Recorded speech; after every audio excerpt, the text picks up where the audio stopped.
Creoles of South Alabama are a lesser-known group with a very rich history. They are descendants of the first French and Spanish settlers of the New World. The area of South Alabama was first controlled by the French. The French granted large portions of land to those first settlers of the area, and then as Spain eventually acquired South Alabama, more large tracts of land were granted to Spaniards. Chris Dorman writes, "Not only did white males have children with their slave concubines, but they also freed their wives and made provisions to manumit their non-white children. In many instances, French and Spanish men publicly acknowledged their interracial relationships and children." This was the start of the South Alabama Creole population. They inherited the land that their white fathers had purchased and the slaves. For example, Dr. John Chastain purchased close to 3,000 acres. So when he died, he left it all to his quote wife.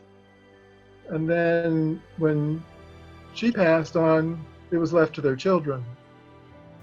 Creoles were a class, not a race.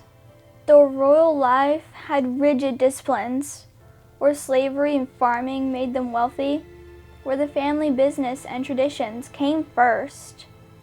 It was not until the passing of Jim Crow laws after the Civil War that the life that Creoles knew would change. The Jim Crow laws, known as the one-drop rule, in the South meant that a single drop of black blood meant a person was black according to law. These laws changed the community status of the Creoles, especially the Creoles of color. The skin tone of Creoles could range from very light to very dark-skinned, even within the same family unit. Some light-skinned Creoles crossed the color line and became white and hid their heritage to protect their status and businesses. With the forced racial views by whites, some light-skinned Creoles would become discriminatory of darker-skinned Creoles. Blacks also discriminated against the Creoles because they felt the Creoles were above them. A lot of Creoles left here, moved either up North Virginia or Chicago area. A lot of them did. Because you understand, once you got outside that barrier, where you wasn't accepted as white, and most blacks didn't want you because they feel like you was above them. So a lot of them just left here and moved up north and started their life all over again. Or they went to Louisiana where they fit in just fine.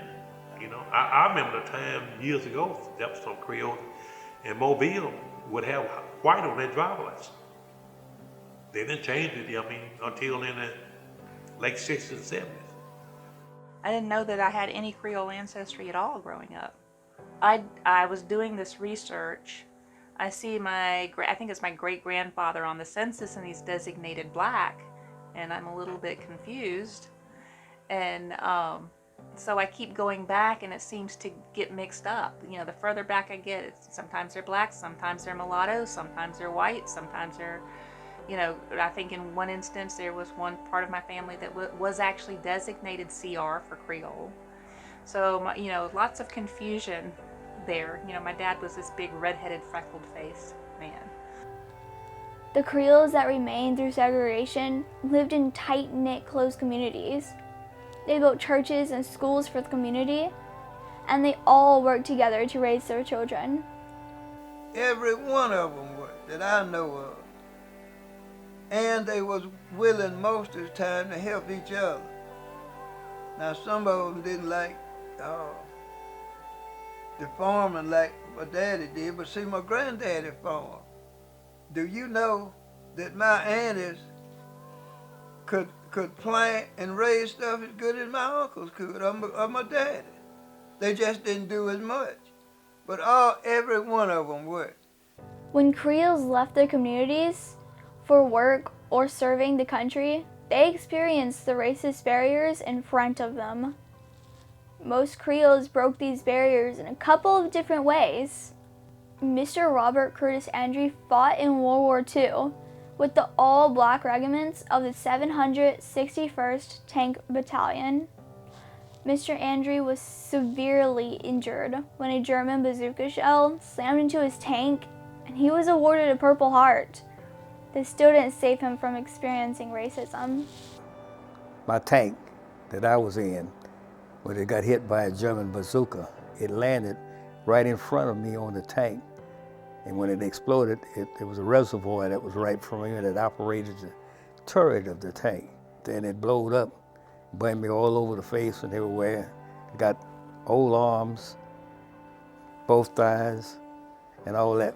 That day on, that's as far as I can ever move this arm now on it. And after I was wounded, they recuperated me and did different surgeries for on that. But I'm going to tell you this is the one thing that really it hurt me more than anything else. I know that I was, when I came back and I got to the depot in Memphis, Tennessee.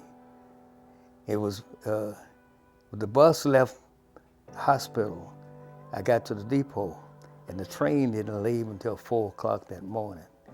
And I was tired of walking around, sitting there, so I got up and walked around to the front of the station. And looked, when I got there, there was a fellow came out, a long white fellow standing up there, and he walked to me and he says, "I'm gonna tell you that I don't mean no offense to to nobody, but he said, niggas belong in the back there, they don't belong up here." And I'm walking around there with this arm in a cast, this hand in a brace, and I said, "Lord, is this what I got all this for?" Mr. Lawrence Andrew grew up in the country, hunting, fishing, and working hard to provide for his family. When he had to travel for work to Montgomery, he dealt with people that didn't like him because of his skin color and refused to work with him. We was working on a part of Alabama State College up there in Montgomery, and it was a bricklayer. He didn't like me, and he told me he didn't like me. And I never could figure out why. And didn't worry about it. I said, well, if you can tell me a reason you didn't care for me, I can tell you a reason why we need to talk about it. It didn't make me no difference. The only thing I wanted to do was work and make me a little money. Each person had their own experiences with racism, and each had their own ways of breaking that barrier. I caught a bus from there and came home. It was on a Sunday morning from there. And when I got right up there in Chestang, Alabama, God's country, and I got just about to the home, Mother caught me coming in the house, and she hollered, and she said, "Lord, my son is home." Everybody in the church that morning grabbed me, and that made me a feeling of I was welcome back home, and the good Lord had given me that great opportunity to be here. Mm-hmm. So we decided to just start talking, and that's the way it was started. Do you know, I didn't have to get married with him, and today we friends. We are really who we are. It ain't no doubt about it. But then don't try to change me. You take me and Cleo. I'm a Creole. He knows what he is. And we've been friends all of our life.